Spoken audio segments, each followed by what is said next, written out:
Hello, my name's Elise and welcome to my channel. I hope you're all doing so good today. So today we're going to be talking about my July TBR.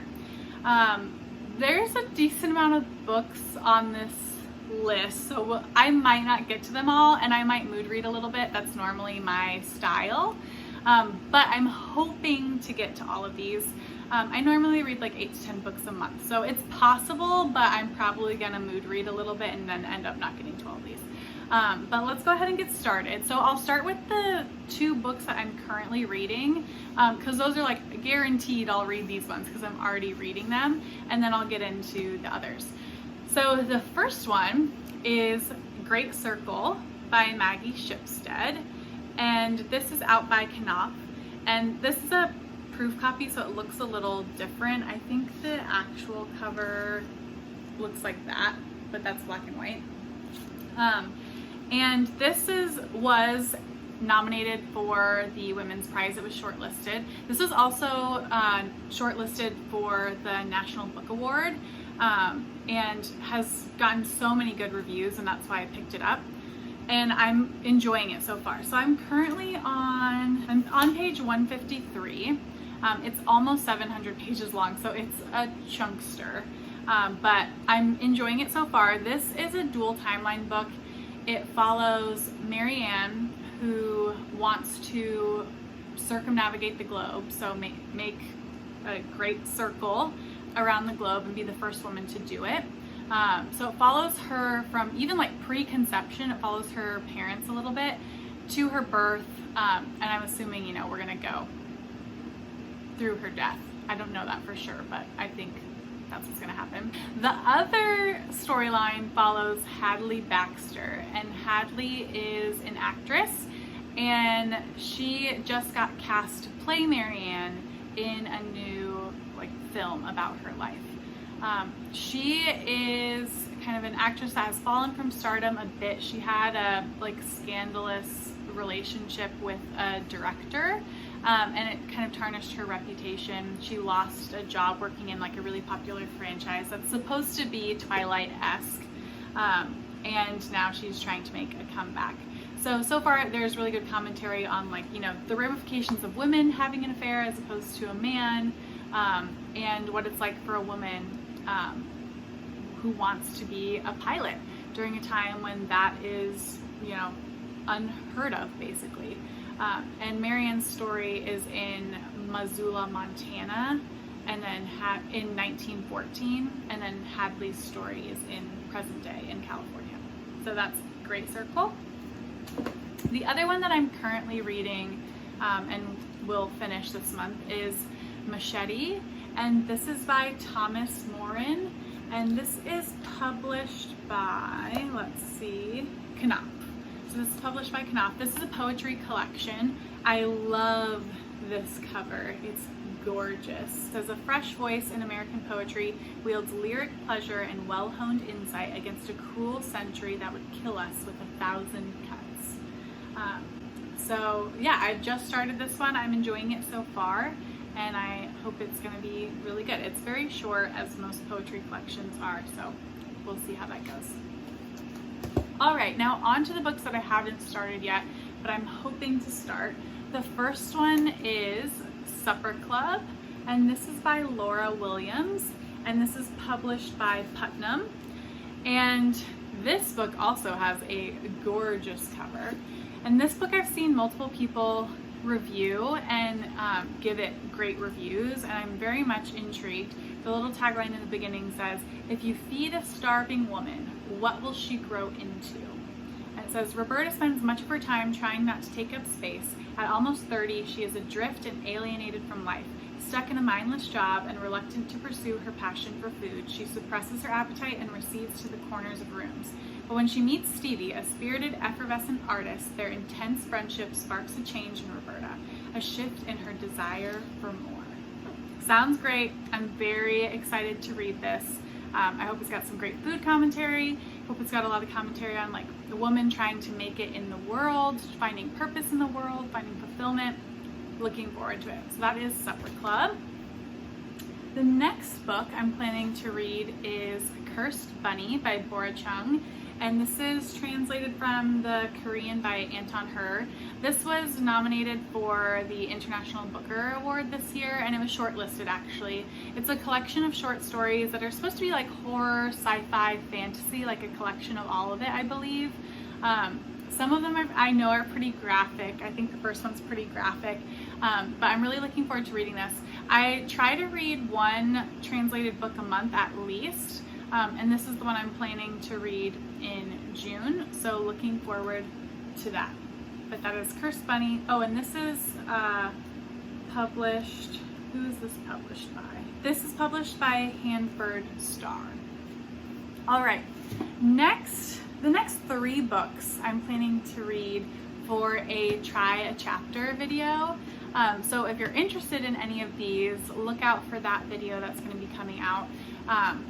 So I'm going to try a chapter and then I'll read at least one. If I like them, I might read all 3. We'll see. But the first one is Everything I Never Told You by Celeste Ng, and this is published by Penguin. So I have read Little Fires Everywhere by Celeste Ng, but haven't ever read this one. So I'm really interested to get to this. I enjoyed Little Fires Everywhere. I gave it 4 or 5 stars and really liked her writing style. So this one, it says, Lydia is dead, but they don't know this yet. So begins this exquisite novel about a Chinese-American family living in the 1970s small town Ohio. Lydia is the favorite child of Marilyn and James Lee, and her parents are determined that she will fulfill the dreams they were unable to pursue. But when Lydia's body is found in the local lake, the delicate balancing act that had been keeping the Lee family together is destroyed, tumbling them into chaos. Sounds great. Again, I've heard great things about this. I've heard it's much quieter, less plotty than Everything I Never Told You, but I'm very intrigued to get to this, and it's pretty short, so it should be a pretty quick read. So that will be the first one in the try a chapter tag. And the try a chapter one is, I'm doing older books on my TBR, so these are some of the oldest books on my TBR that I'm trying to get to. The second one is Rabbit Cake, and this is by Annie Arnett. And this is published by Tin House Books. And this author just came out with a new novel called Unlikely Animals that I actually have a proof of, like right there, I think, that I want to get to, but I want to read this first. I've had this for so long. This got published, oh geez, when did this get published? This got published in 2017. So it's been like 5 years. And I came to this one because I was listening to a podcast that somebody was talking about it and said it's just like a phenomenal read. This one says, Elvis Babbitt has a head for the facts. She knows science proves yellow is the happiest color. She knows a healthy male giraffe weighs about 3,000 pounds. And she knows that a naked mole rat is the longest living rodent. She also knows she plans to grieve her mother, who was recently drowned while sleepwalking for exactly 18 months.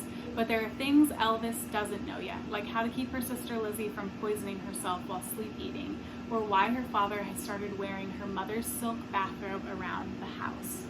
So it seems like this is going to be exploring grief, which is a really hard topic to explore, but when it's done right, it's so good.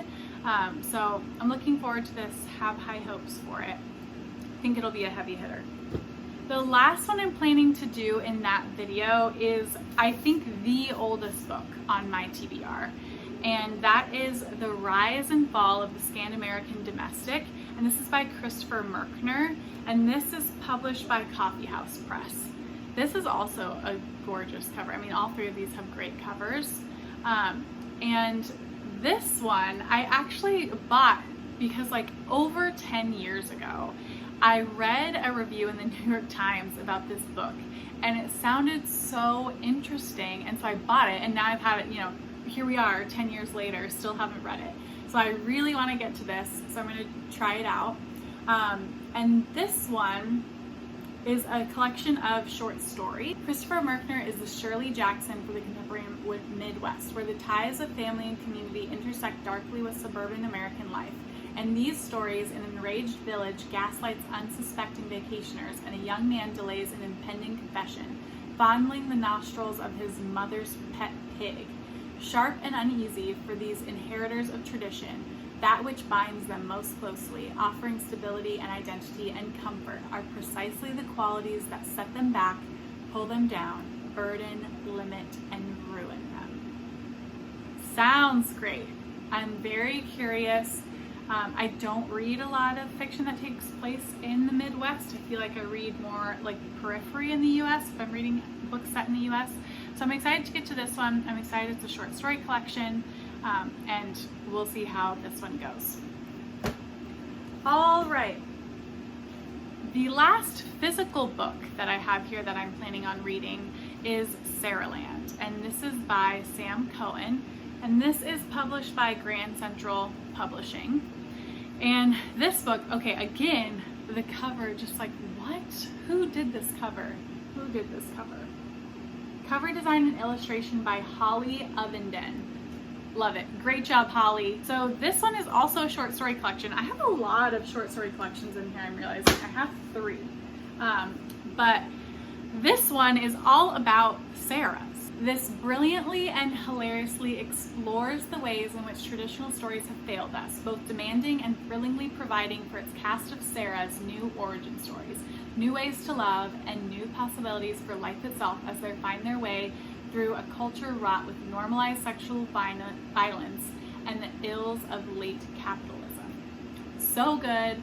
I'm really excited for this. I've heard good reviews. I think Simon reviewed this over on Savage Reads, and I'm looking forward to this collection as well. Hopefully I can dip out of all these short story collections kind of throughout the month, so I don't get too bogged down in any of them. The 2 other books I'm thinking of reading are The Woman in the Library by Sulari Gentile, and this is published by Source Books, and this is a brand new release, and this is a mystery, and it's all about a woman who is killed in the library, and then everyone in the library is now a suspect, and they're trying to figure out what happened to her and who did it. Very intrigued for that one. I'm trying to get to some more new releases, so this is one of the ones I'm getting to this month, and I think it will be great.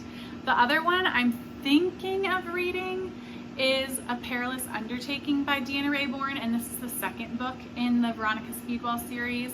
I read the first book in June, so I'm hoping to get to this one in July, and I'm trying to make my way through one a month for the rest of this year. I think there's 7 out already, so hoping to get to this one this month. It's also a mystery. The first one follows Veronica Speedwell and Stoker, who are, you know, a little buddy duo. She's kind of well-educated, kind of take life by the horns type of gal.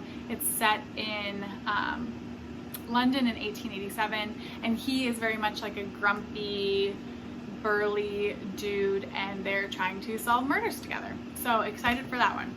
So those are all the books that are on my July TBR. If you have read any of these books, please let me know down below. If you're planning on reading any of these books, please let me know, and we can chat about it in the comments. Hope you're all having a great day, and I'll see you in the next one. Bye.